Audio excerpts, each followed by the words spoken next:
ठीक। तो आज की जो ये क्लास होगी इसमें हम लास्ट टाइम जो मैंने आपको कहा था ना कि दैट मॉडल फर्स्ट अप्रोच के साथ हम कोडिंग करेंगे। तो फिलहाल अभी हम देखेंगे कि दैट हमारे जो मॉडल्स हैं मतलब हमने कौन से मॉडल्स बनाए थे एंड अगर हम अगर हम क्या बनाएंगे एक ई कॉमर्स वेबसाइट, तो उस ई कॉमर्स वेबसाइट में हम क्या क्या मॉडल्स हम रखेंगे। तो फॉर एग्जांपल मैंने डोमेन मॉडल्स में आपका जो एक मॉडल बनाया था वो था यूज़र मॉडल एंड मैं यूज़र मॉडल पे लगभग लगभग सारी चीज़ें कर चुका हूँ। मैंने रजिस्टर भी कर लिया, लॉगिन भी कर लिया, टोकन भी जनरेट कर लिया, उस टोकन को कहाँ पे सेव रखा, कुकीज़ में भी। एंड अगर मुझे कोई भी पेज व्यू करना होता है, जैसे कि अगर मुझे एडमिन का डैशबोर्ड देखना है, तो उस एडमिन के डैशबोर्ड को देखने से पहले मैं चेक भी कर रहा हूँ। जैसे कि कंट्रोलर्स में अगर आप देखोगे we are having this admin controller and मैंने यहाँ पर एक लॉजिक लिखा है कि दैट अगर आप एडमिन के डैशबोर्ड को देखना चाहते हो, first of all you have to check grade school authorisation token नाम से कोई टोकन है कि नहीं। अगर वो टोकन नल होगा तो ऑब्वियसली लॉग इन यूज़र पर ले जाएगा। इसी तरह से फिर आप यूज़र आईडी देखते हो और अगर यूज़र आईडी भी नल होगी तो उस केस में भी आपको लॉग इन यूज़र पे ही रिटर्न कराता है। इस तरह से हमने एक सिंपल तरीके से ऑथराइजेशन की थी यहाँ पे। तो अब हमें आगे क्या करना है, आगे अब हमें एक और मॉडल पे हम काम करेंगे। ठीक है, तो आज हम वो मॉडल बनाएंगे। तो ठीक है, मैंने आपको एक टास्क दिया था कि दैट आप घर पे सारे के सारे जितने भी मॉडल्स हैं वो आप घर पे सोचोगे कि दैट आपको कौन कौन सा मॉडल चाहिए होगा। मैं एक काम करता हूँ, मैं यहाँ पर एक और मॉडल क्रिएट करता हूँ। तो डोमेन मॉडल्स के अंदर मैंने यहाँ पर एक और क्लास बनाई आज, तो मैं उसका नाम रखता हूँ प्रोडक्ट। ठीक है, तो मैंने नाम रखा क्या, product.cs। अब ऑब्वियसली ये क्या बन जाएगा, ये क्लास होगी, है ना, प्रोडक्ट क्लास। एंड इस प्रोडक्ट क्लास के अंदर मैं इसकी प्रॉपर्टीज़ जो है वो लिखना शुरू कर दूंगा। अब इसकी प्रॉपर्टीज़ जो है जो हम प्रॉपर्टीज़ लिखेंगे, बताओ भाई प्रोडक्ट की सबसे पहले क्या होगी। तो मैं यहाँ पर लिखूँगा पब्लिक। ठीक है, रिक्वायर्ड, एक रिक्वायर्ड फील्ड है इसका जो कि जिसका नाम मैं रखूँगा प्रोडक्ट आईडी और उसकी जो टाइप होगी वो ग्रिड होगी। तो ठीक है, आप ऐसे लिख सकते हो पब्लिक रिक्वायर्ड ग्रिड आईडी। तो आईडी का नाम हम रखेंगे प्रोडक्ट आईडी। ठीक है, इससे हम थोड़ा सा ज़्यादा अच्छे से इसको कल, क्योंकि आईडीज़ तो बहुत सारी होंगी, यूज़र आईडी भी है, प्रोडक्ट आईडी भी है, ऑर्डर आईडी भी होगी, पेमेंट की आईडी भी होगी। तो कल को फिर उन आईडीज़ के बीच में नेमिंग नॉमेनक्लेचर की वजह से मतलब प्रॉब्लम हो जाएगी। तो इसीलिए better is to go with name. तो मैं आईडी नाम नहीं रखूँगा, मैं इसका नाम रखूँगा प्रोडक्ट आईडी। एंड हम यहाँ पर एक काम करेंगे, एक एनोटेशन इसके सामने लिखेंगे। तो मैं एक एनोटेशन लिखूँगा की। क्या लिखेंगे, की। तो मैं ऐसे लिखूँगा KEY की। तो मैंने इसको कहा कि ये की है। ओके, यानी कि इससे EF कोर को पता चल जाएगा कि that this product ID is a primary की। ठीक है, इससे क्या पता चल जाएगा उसको कि प्राइमरी की है। इसी तरह से जितनी भी प्रॉपर्टीज़ आपने, अब मैंने आपको कहा था कि आप एक फिग जैम बोर्ड बनाओगे, उस बोर्ड में आप बाज़ाब्ता से बनाओगे।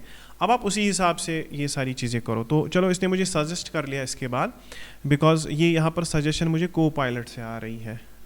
तो ये एक रीसेंट अपडेट आया इसमें VS कोड में। नाउ सारे जितने भी VS कोड्स हैं उनका जो नया अपडेट है उसमें कोपायलट इंटीग्रेटेड है। तो जब भी आप कुछ लिखने की कोशिश करोगे तो ये आपको खुद से वहाँ से सजेस्ट करेगा कि शायद मे बी आप इसके बाद ये लिखना चाहते हो। लेकिन अगर आपको लगेगा कि नहीं, अब कोपायलट आ गया तो शायद मुझे खुद से कुछ लिखना नहीं है, ये सिर्फ वही कर सकता है जिसको पहले से ऑलरेडी पता होगा कि मैं क्या लिखना चाहता हूँ। और अगर सजेशंस में भी वही चीज़ आ रही है तो मैं टैब को प्रेस करके ये चीज़ कर सकता हूँ। ठीक है, चलो मैं इसका नाम रखूँगा प्रोडक्ट नेम। क्या रखेंगे, प्रोडक्ट नेम। ठीक है, प्रोडक्ट नेम के बाद जब मैं दूसरी लाइन पे जाता हूँ तो यहाँ पर आप बताओ और क्या होगा, और हम लिखेंगे पब्लिक। ठीक है, रिक्वायर्ड और कोई चीज़, देखो इसने आप कुछ सजेस्ट किया नहीं, तो कोपायलट कभी आएगा भी कोई, कभी कुछ नहीं। देखो आप फिर से सजेस्ट कर रहा है। तो public required string product description, क्योंकि जब प्रोडक्ट आप भेजोगे उसका डिस्क्रिप्शन भी तो होगा ना कि ये प्रोडक्ट क्या है, किसके काम आता है, तो प्रोडक्ट डिस्क्रिप्शन। इसी तरह से फिर दूसरी चीज़ है प्रोडक्ट इमेज और एक चीज़ है प्रोडक्ट प्राइस। उसके बाद है प्रोडक्ट का स्टॉक, यानी कि प्रोडक्ट का स्टॉक कितना प्रेजेंट है आपके पास, और ये प्रोडक्ट कब क्रिएट किया गया था, इज़ देयर एनीथिंग, अपडेट कब किया गया था। तो इज़ डिलीटेड, चलो इज़ डिलीटेड भी रखते हैं। और दूसरा हम इसकी कैटेगरी रखते हैं। ठीक है तो वो कैटेगरी जो है, एक काम करते हैं, let us do one thing, product price, product stock. And यहाँ पर मैं इसकी ये जो है रिक्वायर्ड फील्ड एक डाल देता हूँ। और ये रिक्वायर्ड फील्ड क्या होगा, ये रिक्वायर्ड फील्ड स्ट्रिंग होगी। ठीक है, this required field will be string and this will be just category not category ID, तो कैटेगरी होगी, ठीक है। अच्छा, आप एक काम कर सकते हो, एक काम कर सकते हैं यहाँ पर, देखो मैंने यहाँ पर टाइप्स नाम का कोई फोल्डर नहीं बनाया। C# में एक चीज़ होती है that's called as a type enum. Enum सुना है कभी? क्या होता है इनम? नहीं पता? आपको पता है इनम्स क्या होता है? देखो मैं आपको इनम बताता हूँ। इनम जो है ना, स्ट्रिंग्स का एक ग्रुप होता है, ओके। जैसे आप ऐसा समझ लो 7 days ऑफ वीक, बताओ क्या क्या है? Monday, Tuesday, Wednesday, Thursday, Friday, Saturday and Sunday. अब ये कभी चेंज होंगे? नहीं, ये कभी चेंज नहीं होंगे। तो मान लो मैंने इनका एक एरे बना लिया, ठीक है, और जब भी मुझे हफ्ते का कोई दिन चाहिए होगा मैं एरे से लेकर आऊँगा, ठीक है। लेकिन इससे क्या होगा ना कि इससे थोड़ा सा मेरी कोडिंग रिजिड हो जाएगी। अगर कोई बोलेगा कि नहीं मैं कोई दूसरा 8वां दिन ईजाद करूँगा, तो वो होगा नहीं, क्योंकि हमें पता है कि हफ्ते में 7 ही दिन होते हैं एंड कोडिंग में भी हमने इसको इनम में 7 ही दिन लिखे हैं। तो अगर कोई डेवलपर या कोई कोडर कुछ ओवरराइड करना चाहे, वो मान लो एक और दिन खुद से मतलब डालना चाहे, तो वो नहीं डाल सकता, क्योंकि वहाँ पर हम इनहेरिट करते होंगे कहाँ से? उस इनम से। तो इनम क्या होती हैं? कलेक्शन होती हैं स्ट्रिंग्स की। किन की होती हैं? ठीक है, ये स्ट्रिंग्स का एक ग्रुप होता है, स्ट्रिंग्स का एक ग्रुप होता है जिसमें आप प्री डिफाइंड वेरिएबल्स को, मतलब एक तरह से, मतलब जो आप डिफाइन करते हो किनको? वेरिएबल्स को, यानी कि आप पहले से ही वेरिएबल्स डिफाइन करके रखते हो उस इनम में। तो ये हम यहाँ पर एक फोल्डर बनाएंगे। देखो आपको अभी कॉन्सेप्ट समझ में आएगा, मैंने ऐसे तो बोल दिया, लेकिन ऐसे थोड़ा समझाना ये मुश्किल है। बुक डेफिनेशन से आज तक किसी को क्या ही समझ में आया है? ठीक है, बुक डेफिनेशन तो कुछ भी हो सकती है कि that enum is a data type. हाँ, इनम डेटा टाइप होती है असल में। तो चलो मैं एक फोल्डर यहाँ पर क्रिएट करता हूँ, मैंने उसका नाम रखना है टाइप्स। क्या नाम रखूँगा? टाइप्स। तो मैंने एक टाइप्स नाम से एक फोल्डर क्रिएट किया and in that folder I am creating enum. देखो इनम है वहाँ पर, तो मैंने वहाँ पर एक इनम क्रिएट किया और इस इनम का नाम मैं रखूँगा कैटेगरी। क्या नाम रखूँगा? कैटेगरी। और हाँ, एक काम करते हैं, let us name it product category. क्या नाम रखेंगे? Product category. तो product category dot C S, okay. तो product category dot C S. Now देखो ये एक इनम है, public enum product category, and यहाँ पर करली ब्रेस से इनिशियलाइज किया और करली ब्रेस पे क्लोज कर दिया, ठीक है। अब इस प्रोडक्ट कैटेगरी में मैं जो भी लिखूंगा ना वो स्ट्रिंग्स होंगी, यानी कि मैं प्रोडक्ट कैटेगरी के अंदर कैटेगरीज डिफाइन कर रहा हूँ, लेकिन जो कैटेगरीज मैं डिफाइन करूँगा कल को हम कैटेगरी में वही चीज़ें रख सकते हैं, उसके बाहर हम कोई चीज़ नहीं रख सकते। एक तरह से क्या होगा कि एक तरह से आप इस चीज़ को रिजिड बना रहे हो कि दैट कैटेगरीज वही होनी चाहिए जो हमने डिफाइन की है, यानी कि जो आर्किटेक्चर में जो कैटेगरीज आपने डिफाइन की है कैटेगरीज वही होनी चाहिए। ये फ्री फ्लोटिंग में नहीं है कि ऐसा नहीं कि किसी ने कोई भी कैटेगरी डाल दी। हम कैटेगरीज में मान लो अगर हमने 50 कैटेगरीज रखी तो कल को वही 50 कैटेगरीज जो है ना यूज़र जो है यूज़ कर सकता है। तो ये एक एग्जाम्पल के तौर पे मैं आपको दिखा सकता हूँ, फिर आपकी मर्जी है कि आप इसको यूज़ करो आगे कि नहीं। तो फॉर एग्जाम्पल प्रोडक्ट कैटेगरी, बताओ प्रोडक्ट कैटेगरी क्या क्या हो सकती हैं? लाइक कैटेगरी हो सकती हैं क्लोथिंग, या चलो देखो इसने खुद से डिटेक्ट कर लिया, ठीक है। मैं क्या लिखना चाहता हूँ, देखो कैटेगरी है electronics, clothing, home appliances, books, toys, sports, beauty, automotive, health and grocery. कल को मैं क्या करूँगा कि जब मैं एक ई कॉमर्स वेबसाइट बनाऊँगा मैं इन्हीं कैटेगरी से कल को फिर वहाँ पर चीज़ें सर्च कर सकता हूँ, यानी कि मैंने वहाँ पर वो छोटे छोटे टैबलेट्स बनाए होंगे, छोटी छोटी टैब्स बनाए होंगी, किसी को इलेक्ट्रॉनिक्स देखने होंगे वो इलेक्ट्रॉनिक्स में चला जाएगा। तो इस तरह से कल को आप फिल्टर लगा सकते हो अपनी एप्लीकेशन के ऊपर बेस्ड ऑन दीज थिंग्स। कल को आप चाहो तो इसमें और भी कैटेगरीज ऐड कर सकते हो, लेकिन आपको कहाँ पर ऐड करनी है कैटेगरीज? प्रोडक्ट कैटेगरी के अंदर, तब जाकर मेन एप्लीकेशन पर भी वो कैटेगरीज ऐड हो जाएंगी, वरना नहीं। अब देखो ये हो गया, तो बताओ भाई प्रोडक्ट कैटेगरी क्या है? Product category is an enum and इस इनम के अंदर फिलहाल इतने सारे जो वेरिएबल्स हैं वो मैंने डिफाइन किए एंड अब प्रोडक्ट कैटेगरी में यही सब चीज़ें हो सकती हैं और ज़्यादा कुछ भी नहीं। अब देखो मैं यहाँ पर क्या करूँगा, मैं इसको बोलूँगा, इस कैटेगरी को मैंने क्या रखा था इसको इससे पहले स्ट्रिंग, लेकिन नहीं, मैं इसको बोलूँगा कि तुम इनहेरिट करो कहाँ से? प्रोडक्ट कैटेगरी से। तो ठीक है, प्रोडक्ट यहाँ पर देखो प्रोडक्ट कैटेगरी देखो कहाँ से आ रहा है, p2webmvc.types। तो अब देखो इसने कहाँ से इनहेरिट किया। अब बताओ ये कैटेगरी क्या है? This category is a parameter, this is a property and this property is actually coming from product category. Product category इसका टाइप है, ठीक है, प्रोडक्ट कैटेगरी इसका टाइप है। इसका मतलब इनम एक टाइप ही तो है, जैसे यहाँ पर प्रोडक्ट प्राइस वो एक डेसिमल है ना, तो इसी तरह से प्रोडक्ट इमेज है वो एक स्ट्रिंग है। इसी तरह से मैंने रखा कैटेगरी, कैटेगरी क्या है, इट्स अ प्रोडक्ट कैटेगरी, ठीक है, इट्स अ प्रोडक्ट कैटेगरी, ठीक है भाई, ओके। अच्छा, इसमें और चीज़ें हम ऐड करते हैं, जैसे कि इसमें एक चीज़ है, क्या ये प्रोडक्ट इज डिलीटेड है। एक काम करते हैं, चलो यहाँ पर लिखते हैं ये, क्या प्रोडक्ट इज डिलीटेड है, ये हमारा हो गया बूलियन, और हम बाय डिफ़ॉल्ट इसकी वैल्यू रखेंगे फॉल्स, क्योंकि आप कोई प्रोडक्ट क्रिएट करके उसको पहले डिलीटिंग लिस्ट में मत डालोगे। तो हमने रखा इज डिलीटेड। क्या एक्टिव है, क्या एक्टिव है, हाँ दैट्स ओके, इज एक्टिव को हम ट्रू रखेंगे। तो इसका मतलब ये हुआ कि दैट मैंने ये एक प्रोडक्ट मॉडल डिफाइन किया, दिस इज कॉल्ड, यानी कि हमारा जो डिज़ाइन है, अभी हमने ना यूआई बनाया, अभी ना हमने बैकएंड लिखा, अभी ना हमने कोई फ्रंट एंड लिखा, कुछ भी नहीं, but first of all we are defining the domain models. इससे फ़ायदा क्या होगा आपको, इससे फ़ायदा ये है कि दैट आप एक तरह से ऐप का जो फ्यूचर है, ऐप का जो फ्यूचर मतलब आपने आर्किटेक्चर आज डिफाइन किया, लेकिन इससे आपको ऐप का फ्यूचर नज़र आ रहा होगा। कैसे, क्योंकि आपको पता है कि दैट कौन कौन से एट्रीब्यूट्स चीज़ों के हैं। तो प्रोडक्ट का नेम है, डिस्क्रिप्शन है, इमेज है, प्राइस है, स्टॉक है, इसी तरह से प्रोडक्ट की कैटेगरी है, is deleted by default false है, और is active by default true है। यानी कि कोई भी प्रोडक्ट जब आप डालोगे उसका इज डिलीटेड क्या होगा, फॉल्स, यानी कि वो डिलीटेड लिस्ट में नहीं होगा, वो किस लिस्ट में होगा, वो एक्टिव लिस्ट में होगा। तो is active true, okay, is deleted false. और क्रिएटेड एट, अभी देखो क्रिएटेड एट, इसमें भी हम एक डिफ़ॉल्ट चीज़ डालते हैं, date time dot U T C now. Now you will be asking sir what is U T C, हाँ UTC क्या होता है, this is called as universal time code, ठीक है, यूनिवर्सल टाइम कोड।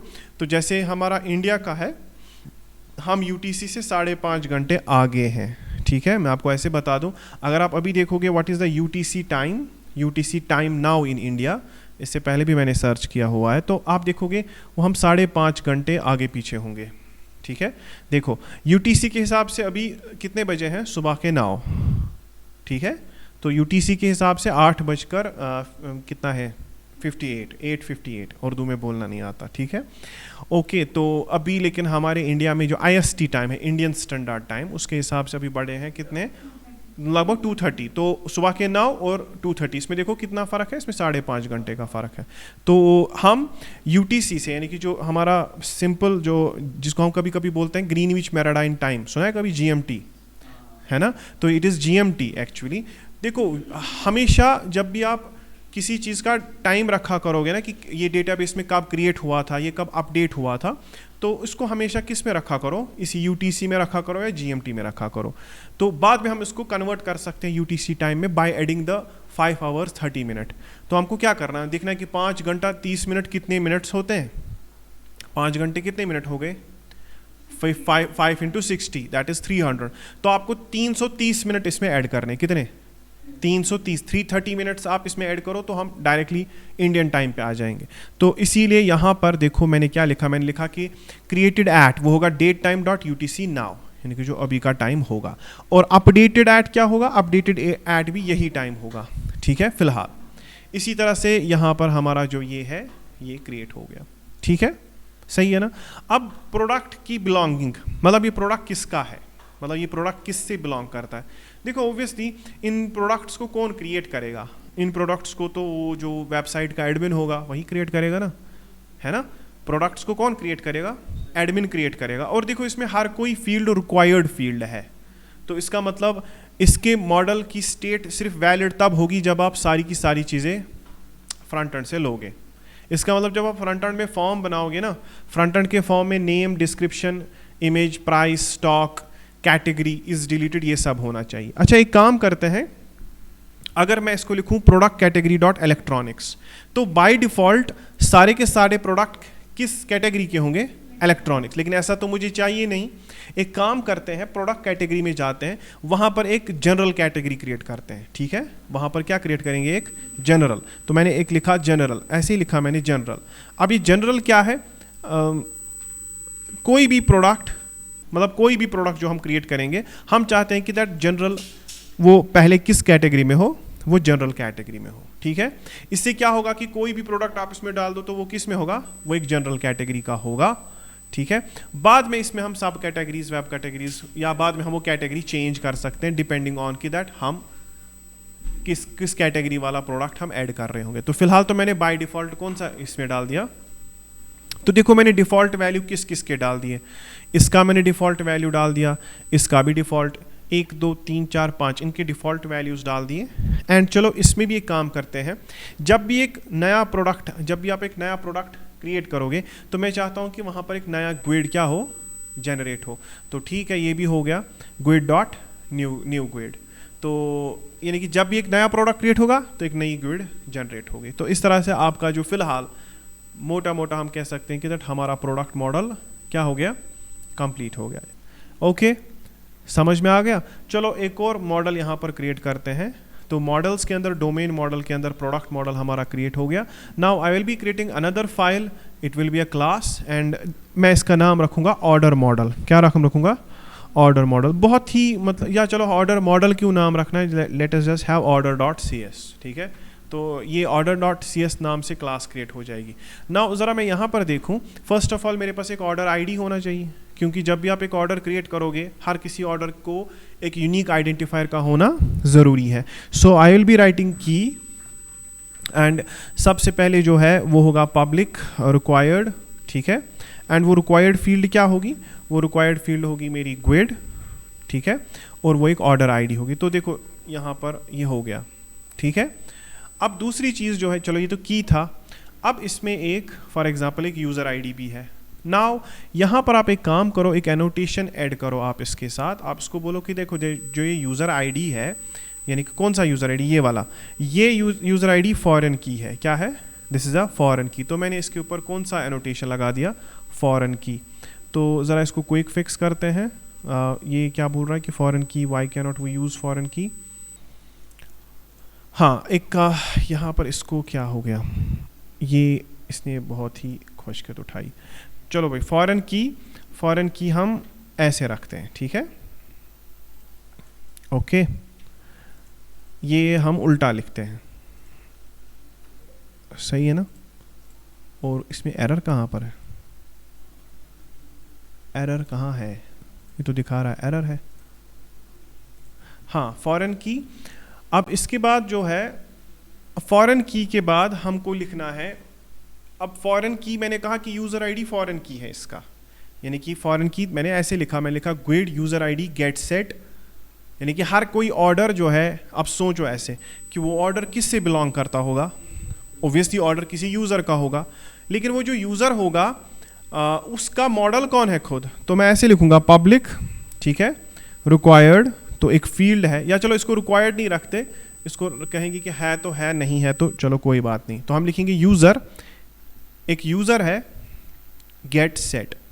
तो आप समझो कि ये कैसे हो गया। आप यहाँ पर तो पब्लिक यूज़र गेट सेट। अब आप कहोगे कि यूज़र क्या है, देखो क्या है ये, इस मॉडल क्लास में जो हमारे पास फॉर एग्जांपल यहाँ पर यूज़र सेव नहीं होगा। आप ऐसे समझो कि दैट कल को जब ऑर्डर टेबल के अंदर ऑर्डर्स सेव होंगे रोज़ के अंदर, वहाँ पर आप देखोगे कि कोई यूज़र वहाँ पर होगा नहीं। तो मैंने क्यों रखा यहाँ पर यूज़र। आप ये समझो कि दैट आप इस यूज़र आईडी से फैच क्या करोगे। आप सोचो, ये यूज़र आईडी असल में एक फॉरेन की है, आप इससे क्या फैच करोगे, आप इससे यूज़र फैच करोगे, यानी कि जिसका ये ऑर्डर होगा आप उसकी यूज़र आईडी फैच करोगे जिसने ये ऑर्डर किया है। लेकिन साथ में अगर आप उस यूज़र की सारी डिटेल्स चाहिए आपको तो क्या करोगे आप। इसीलिए मैंने यहाँ पर इस चीज़ को भी साथ में रखा कि ये वही यूज़र है जिसकी यूज़र आईडी, यानी कि आप इस यूज़र आईडी की मदद से किसको ढूंढोगे, यूज़र को ढूंढेंगे। एंड वो यूज़र भी मैंने यहीं पे रखा सो दैट कि इन केस अगर हमको देखना होगा कि दैट ये ऑर्डर किस से बिलोंग करता हो, अगर हमको देखना है कि दैट ये ऑर्डर किसका है, तो हम उसकी यूज़र आईडी से पूरा का पूरा यूज़र ही ढूंढ सकते हैं। तो इससे हमें ऐसा होगा ऑर्डर डॉट यूज़र नेम, ये ऐसे होगा ऑर्डर। आप ऑर्डर को फाइंड करोगे, फिर किसको फाइंड करोगे, यूज़र को, उसकी प्राइमरी की से, यानी कि जो यूज़र आईडी है, लेकिन वो यहाँ पर फॉरेन की है ना, इस टेबल में ये फॉरेन की है। बताओ यूज़र आईडी किस टेबल की प्राइमरी की है। हाँ एग्जैक्टली, अगर आप यूज़र में जाओगे तो यूज़र आईडी वहाँ पर इसकी प्राइमरी की है। आप देखोगे, चलो मैं इसमें भी अगर एनोटेशन लगा दूं, मैं इसको कहूंगा कि दैट ये की है, ओके। तो यूजर आईडी जो है ना वो इस टेबल की, यूजर टेबल की क्या है, प्राइमरी की, लेकिन एट द सेम टाइम यहां पर वही यूजर आईडी फॉरेन की है। तो इस यूजर आईडी से मैं किसको ढूंढूंगा, यूजर को ढूंढूंगा। तो वो यूजर का डेटा टाइप क्या है, वो यूजर की डेटा टाइप यूजर है। तो इस तरह से आपने ऐसे लिखा ये, ओके। देखो ये आपको धीरे धीरे समझ में आ जाएगा। अब यहाँ पर जो है, यहाँ पर ये हमें क्यों एरर दे रहा है, शायद ये एनोटेशंस तो आ चुकी है। चलो इसको मैं देख लेता हूँ, फिलहाल हम ये फॉरेन की एट्रीब्यूट यूज़ नहीं करेंगे, और देखेंगे कि और इसमें क्या क्या है। और क्या क्या है इसमें। अभी आपको ऑब्वियसली प्रोडक्ट आईडी होनी चाहिए, और वो पूरा का पूरा प्रोडक्ट, सही है ना। देखो इसमें प्राइमरी, किसी भी टेबल की कितनी प्राइमरी कीज होती हैं एसक्यूएल में, अगर आप देखोगे किसी भी टेबल की एक ही प्राइमरी की होती है, लेकिन फॉरेन कीज बहुत हो सकती हैं। तो फॉर एग्जांपल इस बंदे ने क्या लिया, इस बंदे ने एक ऑर्डर किया, ऑर्डर की आईडी हो गई, किसने किया, यूजर आईडी हो गई, और कौन सा प्रोडक्ट इसने लिया, वो क्योंकि उसकी डिटेल भी तो ऑर्डर में ही होगी ना, कम से कम ये तो पता चलना चाहिए ना कि दैट ऑर्डर किस चीज़ का है। तो ऑर्डर किस चीज़ का है, वो प्रोडक्ट है ना, तो इसीलिए हमने यहाँ पर प्रोडक्ट भी ले लिया, ठीक है। अच्छा यहाँ पर एक और चीज़ ले लो आप, प्रोडक्ट आईडी हमें समझ में आ गया कि हाँ भाई प्रोडक्ट आईडी जो है वो क्या है, प्रोडक्ट आईडी से आप किसको ढूंढ रहे हो, प्रोडक्ट्स को ढूंढ रहे हो, सही है। तो यहाँ पर लेकिन ऐसा भी तो हो सकता है ना कि दैट मल्टीपल प्रोडक्ट्स यहाँ पर हो सकते हैं, लेकिन अभी मैं उतने कॉम्प्लेक्सिटी में जाऊँगा नहीं, ठीक है। मैं आपको फिलहाल बेसिक रिलेशनशिप सिखा रहा हूँ, वन टू मैनी रिलेशनशिप, ठीक है, या मैं आपको वन टू वन रिलेशनशिप सिखा रहा हूँ। मैनी टू मैनी रिलेशनशिप्स में अभी हम नहीं जाएंगे, उसमें आप 2-3 दिन के बाद अभी आपको वो अंडरस्टैंड होगा। पहले आपको ये चीज़ अंडरस्टैंड करनी है कि यहाँ पर हम क्या कर रहे हैं। तो सबसे पहले ऑर्डर की खुद की आईडी, फिर उस यूज़र की आईडी जिसने यूज़र मतलब जिसने ये क्रिएट किया, उसके बाद वो खुद वो यूज़र, उसके बाद कौन सा प्रोडक्ट आईडी, यानी कि इसने कौन सा प्रोडक्ट ऑर्डर में एक्सेप्ट किया था, और उस प्रोडक्ट का पूरा लिस्ट, ठीक है। अच्छा इसके बाद ऑर्डर की वैल्यू होगी, तो मैं लिखूँगा बाई पब्लिक रिक्वायर्ड। हाँ ये भी तो है कि दैट इसने कितनी क्वांटिटी में लिया, यानी कि इसने कितनी क्वांटिटी में लिया। मान लो कोई फलानी प्रोडक्ट है, जैसे कोई मोबाइल फ़ोन, तो कितने मोबाइल फ़ोन लिए, 2, क्योंकि हम क्वांटिटी बढ़ा सकते हैं। तो क्वांटिटी जो है वो इंटीजर है, और क्वांटिटी जो है वो मिनिमम क्वांटिटी 1 है ना, क्योंकि 0 क्वांटिटी का ऑर्डर तो बनेगा नहीं, हम आप मत मोबाइल फ़ोन ऑर्डर करोगे 0 क्वांटिटी में, तो इसीलिए मिनिमम क्वांटिटी 1 है, ठीक है। तो कम से कम जब आप कोई ऑर्डर क्रिएट करोगे, कम से कम उस प्रोडक्ट आईडी की कितनी क्वांटिटी होगी, 1, लेकिन आप क्वांटिटी को बढ़ा भी सकते हो। अच्छा उसके बाद टोटल प्राइस, प्रोडक्ट की प्राइस कितनी हो जाएगी। देखो प्रोडक्ट की प्राइस अगर आप देखोगे कि प्रोडक्ट की प्राइस कितनी होती है, वो होती है हमेशा quantity multiplied by product price. आपने कितना क्वांटिटी खरीदा और एक आइटम की कितनी प्राइस है, उसको मल्टीप्लाई करेंगे तो हो जाएगा। मान लो अगर आप 300 की कोई आइटम है और आपने वो 3 खरीदी, तो वो कितनी हो गया, वो 900 हो गया, तो वही हो गया हमारा टोटल प्राइस। तो ऑर्डर का टोटल प्राइस। अच्छा इसके बाद हम जो है ऑर्डर का डेट, ठीक है, ऑर्डर का डेट यानी कि किस दिन, ठीक है, क्या ये ऑर्डर शिप हो गया। देखो बाय डिफ़ॉल्ट सारे के साथ जैसे ही ऑर्डर क्रिएट होगा वो मत उसी वक्त शिप होगा, तो शिप होने में टाइम लगेगा, लेकिन जब वो ऑर्डर क्रिएट करेंगे उस वक्त उसका इज शिप्ड क्या होगा, वो फॉल्स होगा। इसी तरह से शिपिंग डेट, शिपिंग डेट हमने क्या रखना है, date time dot UTC dot now, उसमें आप 7 दिन ऐड कर सकते हो, यानी कि जिस दिन ऑर्डर किया आपकी पॉलिसी है कि दैट हम 7 डेज़ के अंडर आपको दे देंगे। तो बताओ भाई शिपिंग डेट क्या होगा, शिपिंग डेट जो है वो होगा आज के डेट से, यानी कि date time dot UTC now को आपने कितना ऐड करना है। तो इसमें क्या होता है कि आप ऐसे लिख सकते हो, देखो आप ऐसे लिखोगे डेट टाइम, ठीक है, डेट टाइम, ओके चलो ठीक है, date time dot UTC now. फिर जब आप यूटीसी नाउ लिखोगे इसमें आता है फिर डॉट एड डेज, देखो आ रहा है एड डेज, तो आप एड डेज को ऐसे क्लिक करो, उसमें आपने 7 लगा दिया, तो बताओ इसमें कितने दिन मैंने ऐड कर दिए। तो इससे ये हो गया कि दैट ऑर्डर डेट यानी कि ऑर्डर किस दिन क्रिएट हुआ, ठीक है, तो ऑर्डर क्रिएटेड है ना, तो हम ऐसे लिखेंगे, यहाँ पर नहीं लिखेंगे ऑर्डर डेट, हम लिखेंगे इसमें डेट क्रिएटेड सिंपली। हाँ क्या लिखेंगे, डेट क्रिएटेड, तो डेट क्रिएटेड है हमारा date time dot UTC now, okay, is shipped false, और बताओ भाई किस दिन शिप डेट क्या है, शिप डेट है वो है date time dot UTC now dot add 7 days। तो मैंने उसमें 7 दिन ऐड कर दिए। तो वट एवर जिस दिन वो ऑर्डर करेगा उसके 7 दिन के बाद हम मानेंगे एक्सपेक्टेड डिलीवरी है। लेकिन हम वहाँ पर डिस्क्लेमर लिखेंगे कि दैट ये कोई परफेक्ट नहीं है, हो सकता है कि उसको 7 से 15 दिन या 30 दिन भी लग जाएंगे, लेकिन 7 दिन हम मिनिमम पॉलिसी में रखेंगे।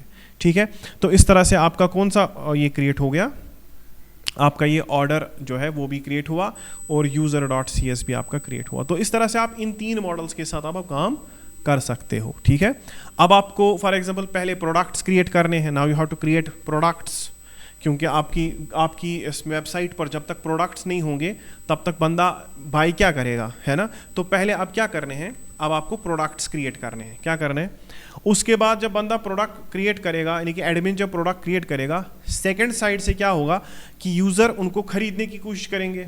तो वो करेंगे ना क्रिएट ऑर्डर, उनको कोई चीज़ पसंद आ जाएगी आपकी वेबसाइट से तो वो क्या करेंगे, वो करेंगे क्रिएट ऑर्डर। तो जैसे वो क्रिएट ऑर्डर करेंगे तो वो ऑर्डर क्रिएट होगा, उस ऑर्डर में ऑर्डर की आईडी होगी, किस यूज़र का है उस यूज़र की सारी डिटेल, कौन सा प्रोडक्ट लिया उस प्रोडक्ट की सारी डिटेल, कितने लिए, हाँ कितना प्राइस हुआ, किस दिन इसने ऑर्डर क्रिएट किया था, क्या शिप हुआ, नहीं अभी नहीं हुआ, और शिप डेट। और हम एक काम करेंगे, क्या इस ऑर्डर की पेमेंट हो गई, तो हम एक फॉर एग्जांपल एक और बूल यहाँ पर क्रिएट करेंगे।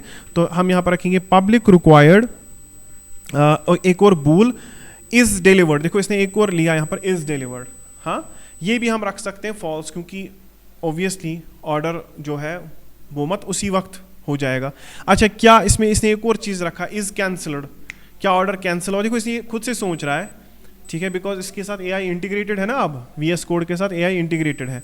तो इज कैंसल्ड नहीं, इज रिटर्नड फॉल्स। देखो ये सारे के सारे एट्रीब्यूट्स पहले क्या है, ये सारे के सारे एट्रीब्यूट फॉल्स है, लेकिन अब ये लंबा हो जाएगा, इतने सारे कहाँ रखेंगे हम, फॉल्स फॉल्स फॉल्स। देखो मैं आपको इसका एक छोटा मोटा तरीका दिखाता। देखो इसने कितनी चीज़ें यहाँ पर खुद से लगा दी, हाँ इसने लिखा is shipped, is delivered, is cancelled, is returned, is refunded. तो ये बहुत हो गया अब, क्योंकि इससे आपके टेबल में बहुत कॉलम्स बन जाएंगे और वो सारे कॉलम्स के अंदर क्या होगा, true true true, false false false. तो ये हैफजर्ड हो जाएगा ना। एक काम करते हैं, सिंपली हम एक बनाते हैं, एक और मतलब एक चीज़ बनाएंगे, हम उसको कहेंगे सीधा ऑर्डर स्टेटस। क्या कहेंगे, हम उसका नाम रखेंगे। बस ये मैं आपको दिखाऊंगा आज, उसके बाद आप खुद के मॉडल्स खुद से डिज़ाइन करोगे। तो हम यहाँ पर एक काम करेंगे, हम लिखेंगे पब्लिक रिक्वायर्ड, ये एक रिक्वायर्ड चीज़ है, और मैं इसका नाम रखूँगा ऑर्डर स्टेटस। क्या नाम रखूँगा, ऑर्डर स्टेटस। लेकिन ये ऑर्डर स्टेटस आएगा कहाँ से, चलो ठीक है, order status is equal to order status. लेकिन आपको पता है ये ऑर्डर स्टेटस ने एरर क्यों दिया, बिकॉज ऑर्डर स्टेटस नाम की कोई टाइप, कोई इन्यूमरेबल हमने बनाई नहीं, कोई इनम हमने क्रिएट ही नहीं की। तो हम एक टाइप्स के अंदर जाएंगे एंड यहाँ पर मैं एक और इनम क्या बनाऊँगा, एक और इनम बनाया मैंने, और उस इनम का नाम मैं रखूँगा स्टेटस, या सिंपली हम उसका नाम रखेंगे ऑर्डर स्टेटस। क्या नाम रखेंगे, ऑर्डर स्टेटस। अब एक इनम आ गई ना, लेट मी जस्ट वो जो इसने हमें सजेस्ट किया था ना, shipped, delivered, cancelled, returned, refund, मैं इसी का यहाँ पर बनाऊंगा ऑर्डर स्टेटस में। बताओ आप स्टेटस क्या क्या रखना चाहते हो। स्टेटस होगा यही शिप्ड, ठीक है, इज शिप्ड, ओके, आप ऐसे रख सकते हो इज शिप्ड। तो आप ऐसे लगाओ कॉमा, इसी तरह से रखो इज कैंसल्ड, ओके, इज, इसी तरह से इज डिलीवर्ड, फिर इज कैंसल्ड, ओके, और कुछ इज रिटर्नड, इज रिफंडेड। चलो इतने काफ़ी हैं, बाद में हम इसमें और सोचकर बना सकते हैं। अब देखो जब मैंने ऑर्डर स्टेटस क्रिएट किया, अब मुझे मत यहाँ पर 5-5 फील्ड्स बनाने की ज़रूरत है, क्योंकि मैं क्या करूँगा, मैंने ऑर्डर स्टेटस जो है मैं इसको क्या करूँगा, इस ऑर्डर स्टेटस को मैं कहाँ से लाऊंगा, this order status should be coming from p2webmvc.types, ठीक है ना। और ऑर्डर स्टेटस को मैं बाय डिफ़ॉल्ट क्या रखूँगा, देखो बाय डिफ़ॉल्ट आई थिंक वो पेंडिंग स्टेट में होना चाहिए। तो क्या ऑर्डर स्टेटस में हमारा कोई पेंडिंग नाम से कुछ है, चलो हम एक काम करते हैं, इसका नाम रखेंगे पेंडिंग। तो पेंडिंग कॉमा, तो बाय डिफ़ॉल्ट सारे के सारे ऑर्डर क्या होंगे, पेंडिंग। तो इनको इज नहीं रखेंगे क्योंकि बूलियंस नहीं है, तो इज नहीं रखेंगे इनके सामने, हम जस्ट रखेंगे डिलीवर्ड, कैंसल्ड, रिटर्न्ड, रिफंडेड, ठीक है। देखो ऑर्डर पहले पेंडिंग स्टेट में होगा, फिर शिप्ड स्टेट में होगा, है ना। उसके बाद एक और ये होगी, होगा इन ट्रांजिट। किस में? In transit. इन ट्रांजिट का मतलब है कि रास्ते में है, ठीक है। तो रास्ते में है, रास्ते में है, ओके। तो यहां पर हम कॉमा लगाएंगे। ये क्या हो रहा है, ये कौन सा कॉमा लग रहा है यहां पे? तो इन ट्रांजिट, अच्छा ये वाला कॉमा। तो एक पहले तो पेंडिंग स्टेट में, उसके बाद शिप्ड स्टेट में, उसके बाद इन ट्रांजिट, डिलीवर्ड, ओके। हो सकता है कि इन बिटवीन उसने कैंसिल कर दिया या उसको उसने रिटर्न कर लिया, रिटर्न करने के बाद हमको रिफंड करना है। तो मैंने वो ऑर्डर की जितनी भी हायरार्कीज में ऑर्डर यहाँ से निकलने, यानी कि ऑर्डर क्रिएशन से लेकर ऑर्डर के एंड तक जितनी भी चीज़ें वो मैंने सारी की सारी क्या कर दी, वो मैंने एक इनम में रखी। और ये अब चेंज भी नहीं हो सकती मत, क्योंकि हमने बनाया एक बार, हम इसमें फिर चेंज नहीं करेंगे। अब बताओ ऑर्डर स्टेटस में क्या है। ऑर्डर स्टेटस में अब हम इसको रखेंगे ऐसे, ऑर्डर स्टेटस, ठीक है, ऑर्डर स्टेटस डॉट पेंडिंग। तो ठीक है ना, ये सही है, क्योंकि इस तरह से मुझे वो 4-5 वो लंबा नहीं बनाना पड़ा, इज कैंसल्ड इज। मैंने सिंपली ऑर्डर का क्या रखा, स्टेटस। तो ऑर्डर का स्टेटस क्या होगा, ऑर्डर का स्टेटस बाय डिफॉल्ट क्या है, पेंडिंग। बाद में जब यही ऑर्डर हो जाएगा आगे, तो ये किस स्टेट में चला जाएगा, शिप्ड स्टेट में। बाद में इन ट्रांजिट, और बाद में अगर रिटर्न किया तो रिटर्नड, अगर कैंसिल किया तो कैंसल्ड, और अगर रिफंड मांगा उसने तो रिफंड, ठीक है। तो मैंने सारी की सारी कैटेगरीज पहले कहाँ पे डिफाइन कर दी, इनम के अंदर। और अब मैंने उसी इनम को क्या किया, यहाँ पर मैंने ऑर्डर स्टेटस को इनहेरिट किया, कहाँ से, उसी ऑर्डर स्टेटस इनम से। तो अगर आप इसके ऊपर हवर भी करोगे, देखो ये बोल रहा है कि यहाँ पर कि this p2 web mvc dot types dot order status, यानी कि ऑर्डर स्टेटस एक इनम है। आया समझ? तो इस तरह से हमने एक मॉडल्स यहाँ पर डिफाइन कर ली, और मैंने आपको दिखाया कि दैट मॉडल्स कैसे डिफाइन करने होते हैं, ठीक है। अब इसमें और भी कुछ 2-4 मॉडल्स हो सकते हैं, लाइक पेमेंट मॉडल, ठीक है। तो पेमेंट मॉडल के ऊपर हम फोकस अभी नहीं करेंगे। नाउ अब बताओ अब आगे क्या करना है। आगे अब आपको ऑर्डर्स क्रिएट करने हैं, ठीक है, और आपको इसी तरह से पहले प्रोडक्ट्स क्रिएट करने हैं। तो एडमिन कंट्रोलर में जाएंगे। एडमिन कंट्रोलर में अब आपको यहाँ पर मेथड्स बनाने पड़ेंगे, क्रिएट प्रोडक्ट। या आप एक काम कर सकते हो, देखो मैं आपको एक चीज़ समझाता हूँ। There is a thing called as the solid principle. क्या बोलते हैं उसको, सॉलिड प्रिंसिपल। इनको आप याद रखिए, सॉलिड प्रिंसिपल्स को, ठीक है। ये सॉलिड प्रिंसिपल्स क्या होते हैं, सॉलिड SOLID, सॉलिड प्रिंसिपल्स। मैं आपको ऐसे बताऊंगा कि ये 4 प्रिंसिपल्स जो होते हैं ना, सॉरी 5, इनमें से है एक पहला principle, that's called as single responsibility principle. क्या बोलते हैं, कहते हैं कि दैट हमारे कोडिंग में एक चीज एक ही काम करनी चाहिए। आप ऐसा मत बनाओ कि दैट एक बंदा है, यही फिजिक्स पढ़ा रहा, यही केमिस्ट्री पढ़ा रहा, यही मैथ पढ़ा रहा, यही उर्दू पढ़ा, जैसे मतलब स्कूल्स में होता है। आप बोलते हो ये क्या पढ़ाएगा, अगर ये फिजिक्स पढ़ाता तो how can he just go to the mathematics. चलो भाई फिजिक्स और मैथमेटिक्स में कोई लेन देन तो फिर भी है। अगर फिजिक्स वाला हिस्ट्री पढ़ाने बैठ गया तो आप सोचोगे ना कि दैट ये क्या टीचर है, ये फिजिक्स भी पढ़ाता है, हिस्ट्री भी पढ़ाता है। आपको पहले ही वो मूड ऑफ हो जाएगा, बोलोगे नहीं मैं तो इसके पास नहीं पढ़ाऊंगा, ये या तो हिस्ट्री टीचर हो सकता है, या तो ये मैथ्स टीचर हो सकता है, या तो फिजिक्स।